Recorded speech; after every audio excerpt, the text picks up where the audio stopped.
Bonsoir à tous et bienvenue à ce premier journal de la semaine de ce lundi 10 avril 2023. Mesdames et messieurs, avant toute chose, place au sommaire. La République démocratique du Congo, via le vice-premier ministre, ministre de la Défense nationale et ancien combattant, a sollicité et obtenu la tenue d'une réunion extraordinaire des ministres de la Défense des pays membres de l'EAC à Goma.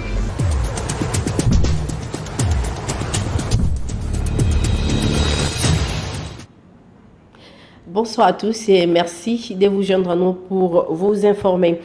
Albert Fabrice Opuela, ministre des Droits humains, a échangé ce lundi 10 avril 2023 avec l'ambassadeur des États-Unis d'Amérique en République démocratique du Congo, Lucie Tamlin. Au menu de leurs échanges, la situation préoccupante des violations des droits de l'homme dans l'Est de la République démocratique du Congo, ainsi que des élections en RDC. Hervé Landringoy nous en parle. Le ministre des Droits humains a reçu lundi 10 avril 2023 la visite de l'ambassadeur des États-Unis d'Amérique en RDC dans son cabinet de travail. Au menu de leurs entretiens, la situation des droits de l'homme en République démocratique du Congo, l'implémentation de la justice transitionnelle.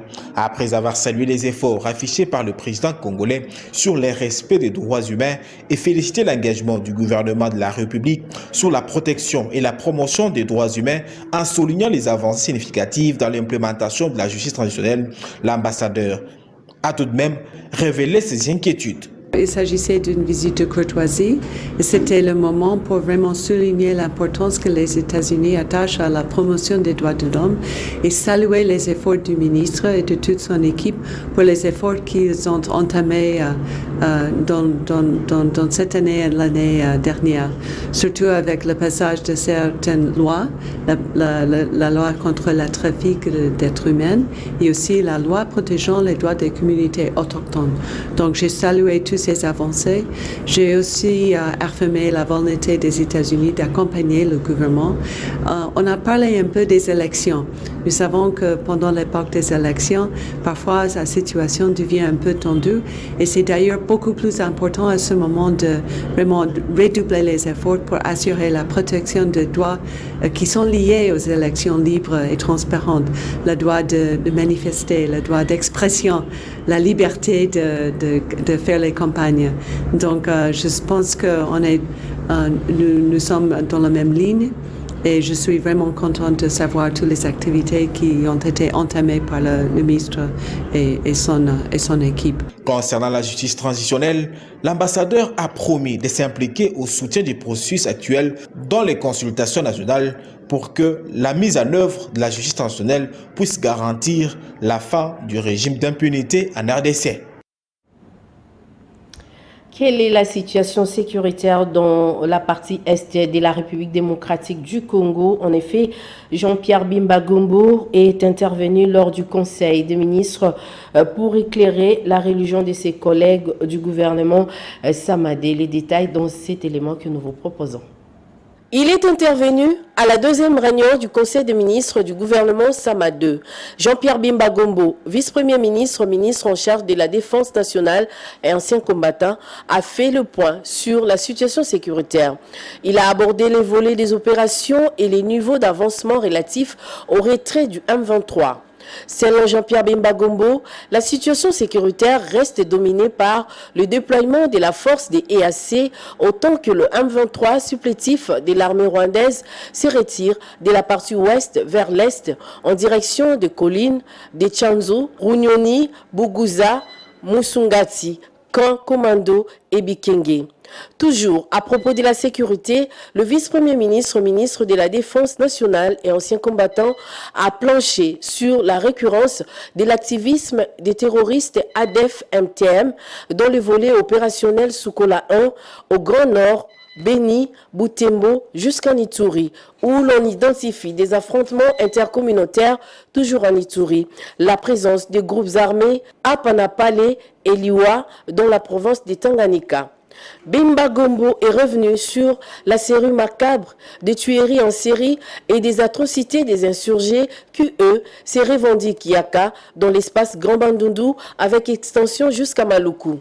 Au titre de la diplomatie de la défense, le vice-premier ministre, ministre de la Défense nationale et ancien combattant, Jean-Pierre Bemba Gombo, a informé les conseils de la tenue au 1er avril 2023 à Bujumbura de la 36e réunion du conseil sectoriel en matière de coopération de défense de l'EAC. À ce rendez-vous qui a fait suite à la rencontre des chefs des renseignements militaires et des chefs d'état-major général aux chefs de défense, la République démocratique du Congo a été représentée par le vice-premier ministre, ministre de la Défense.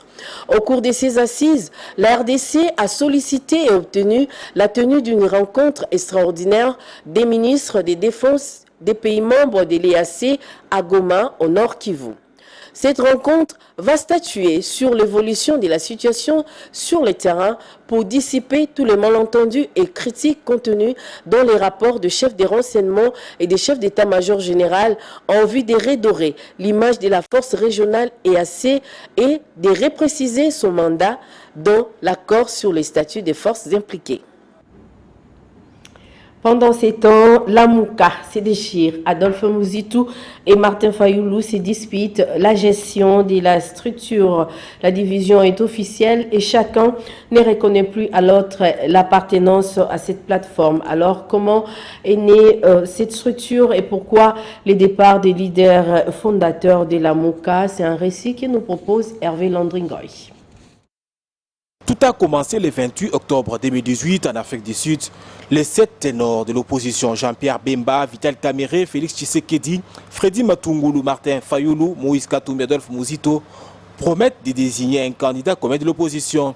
C'est le 11 novembre, après de longues tractations au niveau de l'opposition, que Martin Fayoulou est finalement désigné candidat commun de l'opposition. Un choix surprise, alors que le nom de Félix Tshisekedi et de Vital Kamerhe était souvent cité pour cette désignation. Cet acte marque l'origine de l'accord dit de Genève. Malgré cet accord, l'UDPS n'a pas approuvé ces choix. Les partis avaient ordonné à Félix Tshisekedi de retirer sa signature. Chose que ces derniers avaient obtempéré et fit rejoindre par Vital Kamerhe, avec qui ils formèrent une coalition. Ainsi, les 4 autres leaders de l'opposition, Martin Fayoulou, Jean-Pierre Bemba, Moussa Nyamwisi, Adolphe Muzito, Moïse Katumbi et Freddy Matungulu, sont restés au sein de la coalition La Mouka qui avait pour mission faire élire leurs candidats. Après l'échec constaté de La Mouka à la présidentielle 2018, c'est au mois d'avril, à l'issue de leur échange de 2 jours, soit du 26 au 27 avril 2019 à Bruxelles, le leader de la coalition La Mouka ont décidé de la mutation de cette structure en une plateforme politique et optent pour une présidence tournante. Et c'est Moïse Katumbi qui est désigné coordonnateur de La Mouka pour les 3 prochains mois. Les choses semblent bien marcher au sein de la plateforme entre les 4 leaders de La Mouka. La rupture n'est intervenue qu'à la fin de l'année 2020, lorsque Jean-Pierre Bemba et Moïse Katumbi se sont engagés au sein de l'Union sacrée, la nouvelle coalition qui s'est constituée autour de Félix Tshisekedi. Pour Martin Fayoulou, les ralliements de Bemba et Katumbi au chef de l'État équivaut à un départ volontaire au sein de La Mouka.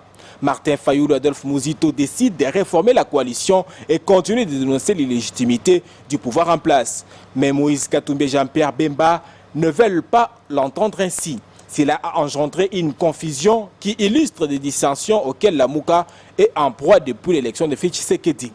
C'est vers fin 2022, après la création du bloc patriotique, que l'on a constaté des désamours entre Muzito et Fayoulou au sein de la coalition La Mouka. La principale cause réside, selon les camps d'Adolphe Muzito, dans le fait que Martin Fayoulou ait accepté que les Fronts communs pour les Congo FCC de Joseph Kabila intègrent le mouvement appelé Bloc patriotique. Cette structure informelle regroupait les organisations citoyennes et les partis politiques de l'opposition qui exigeaient les réformes électorales consensuelles avant les scrutins de 2023. L'autre élément de divergence, c'est l'interprétation faite par chaque camp concernant les objectifs de La Mouka qui s'est mué en plateforme politique depuis avril 2019. La ministre de la Justice, Rose Mutombo Kese, a procédé le week-end dernier à la libération conditionnelle des 131 prisonniers à la prison centrale de Makala. Par la même occasion, Rose Mutombo Kese a inauguré le pavillon 7 de ces centres pénitentiaires réservés aux prisonniers malades. Les détails avec Sylvie Fortuné-Mboula. Faisons d'une pierre deux coups. Rose Mutombo Kiese, ministre d'État, ministre de la Justice, a inauguré le week-end dernier le pavillon 7 de la prison centrale de Kinshasa et elle a procédé à la libération conditionnelle de 131 personnes. Accompagnée du vice-ministre de la Justice Tadé Mambou et de hauts magistrats de la République, la ministre a attiré l'attention de magistrats sur la gestion des détenus. Je suis passé inaugurer le pavillon qui doit loger le malade qui a été réhabilité et pour cela j'en ai profité pour faire un don de 1000 matelas aux détenus et aussi faire exécuter la libération conditionnelle de certaines personnes qui étaient omises lors de la dernière libération conditionnelle. Pour améliorer les conditions des détenus à la prison centrale de Makala, le pavillon 7, destiné aux détenus malades, a été réhabilité et inauguré. Cela entre dans le cadre de programme d'urgence de son premier jour du chef de l'État, Félix-Antoine Tshisekedi Tshilombo. Pour sa part, le directeur de la prison centrale de Makala, Joseph Youssoufou, a remercié le gouvernement pour son attention portée sur l'amélioration des conditions carcérales. Grâce à la détermination du gouvernement, la prison centrale de Makala ne connaît plus de retard dans le paiement de ses fournisseurs en vivres et non-vivres. Les menus s'est amélioré, a-t-il dit. Il est satisfaisant, diversifié et le vungouré, connu pour tout le monde comme aliment de base des détenus de la prison centrale de Makala, est classé dans les oubliettes. Le gouvernement de la République démocratique du Congo se préoccupe du bien-être social de la population à travers les travaux de la haute intensité en main-d'œuvre locale et d'impact visible. Plus de 8400 personnes sont mises à contribution pour l'entretien des routes dans les quartiers de Bunia et environ. Le coordonnateur général du Fonds social de la République démocratique du Congo l'a fait savoir ce lundi au gouverneur militaire d'Elituri, Junior Selemani. Notre correspondant sur place nous en parle. Agréablement surpris de la stabilité et de l'élan du développement amorcé par l'administration militaire sous la gouvernance du lieutenant-général Lubuyanka Shomadjouni, a déclaré le coordinateur national du Fonds social de la République démocratique du Congo. J'ai été agréablement surpris de constater que, au-delà de ce que les fonds sociaux apportent comme appui au niveau de la province à travers nos différents chantiers, mais l'autorité de la province n'a pas croisé les bras. Nous avons trouvé une année après que toute la ville est pratiquement en chantier.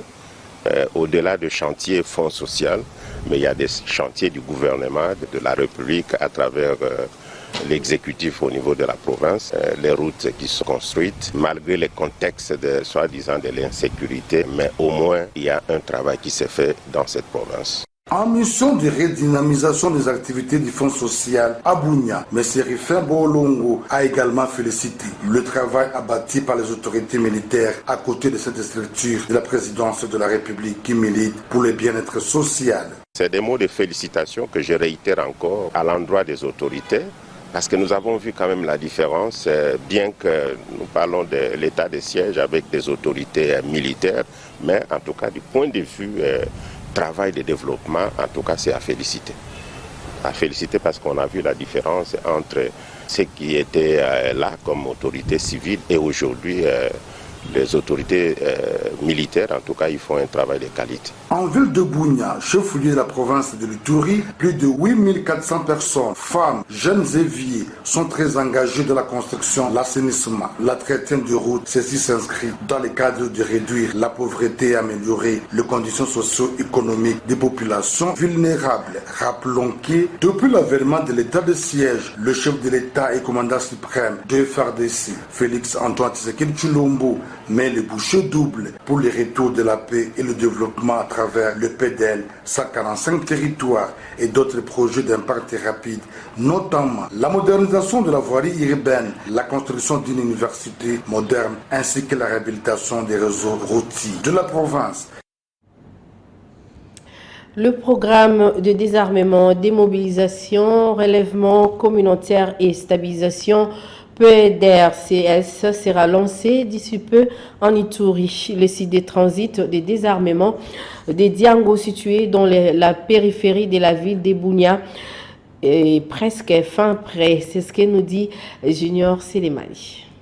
Le travaux de réhabilitation du site de Diango devant accueillir les ex-combattants évolue à pas de géant. Le bâtiment pour le désarmement, la démobilisation et autres font peau neuve. Constat du coordonnateur national adjoint en charge des opérations et techniques du PDDRCS qui s'est rendu ce lundi sur terrain pour une mission de supervision. Les travaux sont fort avancés.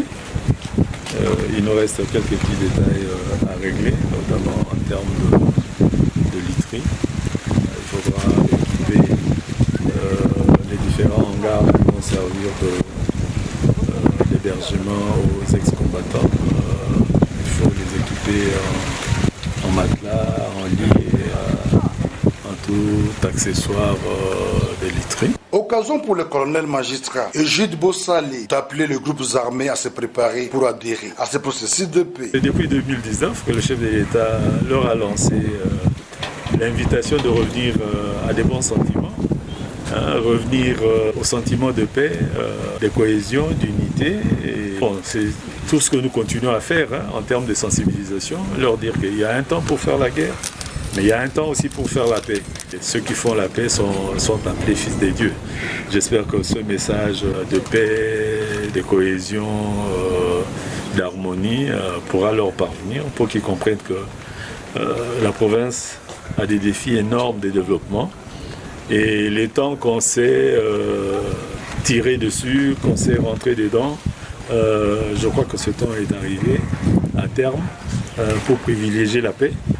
Outre Diango, 2 autres sites seront construits en territoire de Djougou et d'Irumu. Signalons que c'est le vice-premier ministre en charge de la défense nationale et ancien combattant Jean-Pierre Bemba Gombo qui va procéder dans un proche avenir au lancement officiel de ces opérations attendues par tous, dont l'objectif est de pacifier totalement la province de l'Ituri. D'une province à une autre, quittons la province de l'Ituri pour celle des Nord Kivu pour vous parler de l'association Birere Sans Frontières qui a redonné les sourires aux orphelins au Shindi du centre Don Bosco Ngangi à Goma. Une assistante composée des vivres et non-vivres a été remise à ces vulnérables grâce à l'initiative de son coordonnateur Rémi Rouzingue. Pour cette Asbel est une façon pour elle de fêter justement la Pâque. Suivez. Le coordonnateur international de Birere Sans Frontières a été accueilli ce dimanche 9 avril 2023 à l'aéroport international de Goma. Rémi Rouzingue a été exceptionnel par la qualité de son comité d'accueil constitué de la crème intellectuelle de Goma, des opérateurs économiques au pair, des avocats, médecins, enseignants d'université et autres venus de la Tanzanie, du Kenya, Canada, USA, Kinshasa, Bujumbura, Europe, Océanie, Afrique et Australie. Merci beaucoup et pour je suis arrivé aujourd'hui, c'est vrai.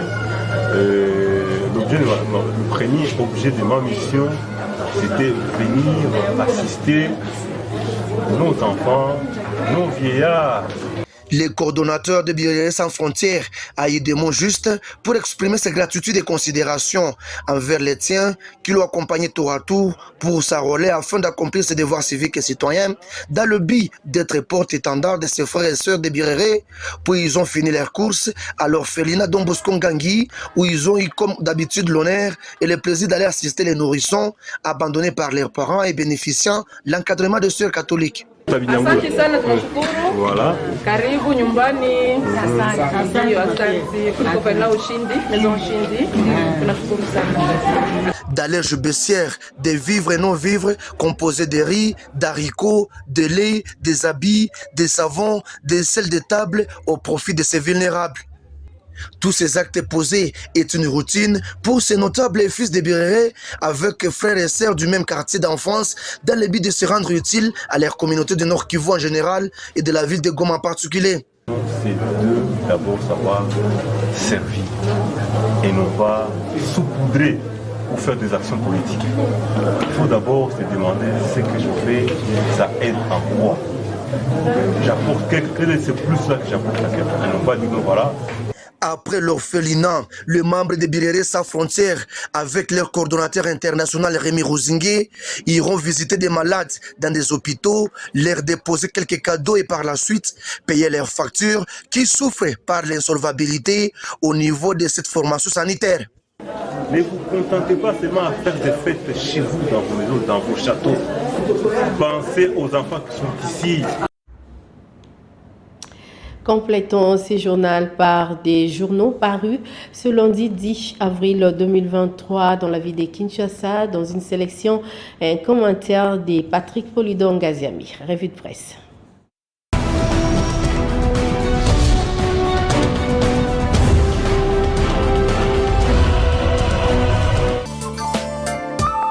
Célébré hier dimanche 9 avril, Pâques est loin de cesser d'interpeller les Congolais, spécialement à travers le message de l'archevêque métropolitain de Kinshasa, le cardinal Fridolin Ambongo. Dans ce message, en effet, écrit Forum des As, il convie les Congolais à l'unité et à bannir toute velléité et tout esprit de division au sein du peuple. Il appelle à former des lois qui rapprochent plutôt que celles qui dressent les Congolais les uns contre les autres. Le prélat indexe en particulier le projet de loi sur la congolité de Noël Tchani qui veut que l'accès au poste de président de la République en RDC soit exclusivement réservé aux Congolais nés de père et de mère congolais. Pour le cardinal, ce projet de loi divise plus qu'il n'unit. Le même Forum des As revient sur la passation des témoins hier, 9 avril, entre le leader de l'ECD, Martin Fayoulou, et le professeur Mathieu Kalele, alors que Nouvel Élan, parti cher à Adolphe Mouzito, organise la cérémonie de remise et reprise de la coordination ce mardi 11 avril. Ce que le quotidien qualifie de rébellion signée Martin Fayoulou. Nouvel Élan dénonce la dite rébellion fomentée par Fayoulou contre la convention de l'Amouka. Et d'ailleurs, dans une déclaration faite hier dimanche, rapporte le journal, le parti de Mouzito désigne le leader de l'ECD et rejette la passation des flambeaux réalisée par lui. Contrat sino-congolais, la prospérité en parle pour rappeler que le respect des interlocuteurs qui vont participer aux discussions qui débutent bientôt au Palais de la Nation s'impose. Le quotidien s'adresse particulièrement aux ONG qui y ont été associées pour leur dire qu'elles ne doivent pas abuser de la confiance du président de la République, Félix Tshisekedi, qui les a associées aux dites négociations autour des investissements opérés ou à opérer sur le territoire national. C'est pour bénéficier de leur expertise lors des travaux de la commission ad hoc initiée par le chef de l'État pour traiter du rapport final de l'IGF sur le contrat chinois. Discrétion ou mieux, secret des délibérations est exigé. À l'Institut national de préparation professionnelle, renseigne l'agence congolaise de presse, la formation continue d'une main-d'œuvre congolaise qualifiée est le cheval de bataille de Godefroy Chimanga, directeur général de cette institution. Lui qui s'inscrit dans la ligne droite de la vision du chef de l'État Félix Tshisekedi. En effet, écrit l'ACP, rendre autonome cet institut en matière de formateurs est l'une de ses priorités, grâce notamment au transfert des technologies des partenaires japonais.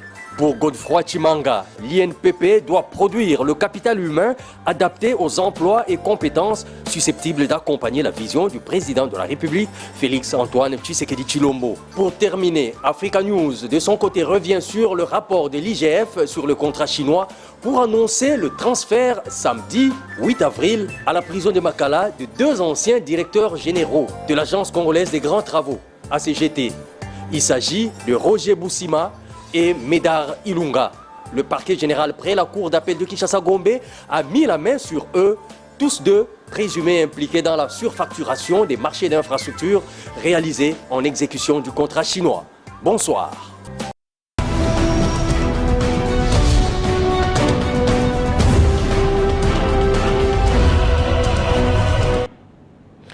Ce journal est presque fini. Avant de boucler la boucle, rappel des titres. La République démocratique du Congo, via le vice-premier ministre, ministre de la Défense nationale et ancien combattant, a sollicité et obtenu la tenue d'une réunion extraordinaire des ministres de la Défense des pays membres de l'EAC à Goma.